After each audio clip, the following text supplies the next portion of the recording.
Welcome back everybody. Today I released the second version of the beta, so I'm just going to do a quick video on some major changes that have came with this release.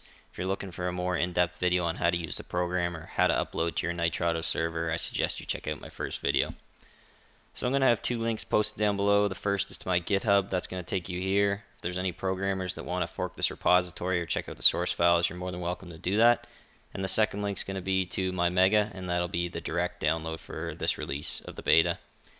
So when you click on the Mega link, it's going to take you here. You're going to need to download all of these files, so you can just come up here and download them all as a zip. Once you've downloaded them, you can extract them wherever you're going to need them. And inside you'll have all the files needed to run the program. There are some patch notes here. If you want to see some changes from the first release, you can read that, and also just a basic readme on the program. What's new with this release, the item sets are all listed in TXT files here. So anybody with some experience coding, if you guys want to come in here and change the files and add items, you're more than welcome to do that. Just make sure they're actual in-game code names, or it's going to cause bugs with your JSON files. So with this version of the beta, there's been some major bug fixes, as well as some major changes to the UI, mostly on the build inventory page. So on the main form, you're going to have a display here. It's going to show you if your inventory is empty. When we come in here, you're going to notice this page looks a lot different. So this checkbox and data grid view, it's called, is still utilized the same. You can still add however many quantities you want in here. Once it's checked, the quantity is going to be 1. You can still assign it a hot slot here. It still works exactly the same as the first version. What I was running into problems with in the first version is if I wanted, say for instance, 2 AK-74s, but I wanted them in separate hot slots, that wasn't possible. So if I wanted them in hot slot 3, right now the game's going to try and put 2 AK-74s into one hot slot. It will work sometimes, but it caused a lot of bugs. So to overcome this, I added the ability to add a custom item. So in this instance, we had an AK-74, and we wanted one in hot slot 3. We can add an additional one in hot slot 4. Click add. It's going to let you know that the item's been added, and then it's going to display down here in a list to show you what you've added to date. So these are all your custom items that you have added. Once that shows up and says it's been added, it is in your inventory. If you ever want to double check if it's been added properly, you can just scroll down to the bottom. It will actually add it to this list. It will check it off, and it will show you what hot slot it's going in. So this was mostly an issue for grenades.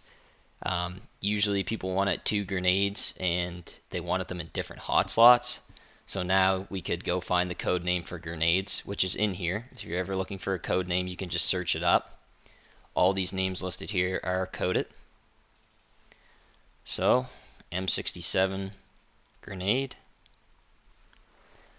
And we want the same item in different hot slots. So we want one in hot slot 1. And then we want another one in hot slot 2. And it's going to show you down here in your list. You've added 1 grenade hot slot 1, 1 grenade hot slot 2. Also, another major change in this update is inventory is saved throughout the page loadings. So previously, if you had clicked on build inventory again, it would delete everything you had built up to date. I didn't like that, so now when you go back in, all your selections have been saved. So everything I made before is still here. I don't have to make it all over again. I can just make some additions as I see fit.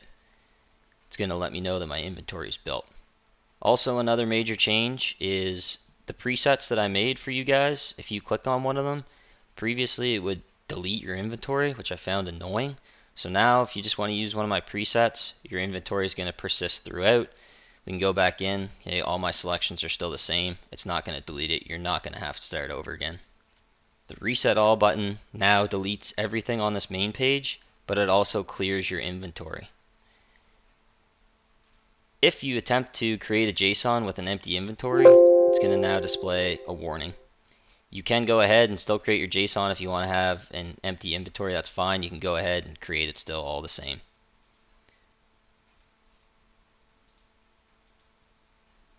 The saving of JSONs is no change. But but now it's going to display a warning to let you know that your file's been saved successfully if it's been created properly. Thanks a lot for sticking around, guys. I put hundreds and hundreds of hours into this program, so hopefully somebody will find some use out of it. I know it's helped me out a lot in my server. Until next time, cheers.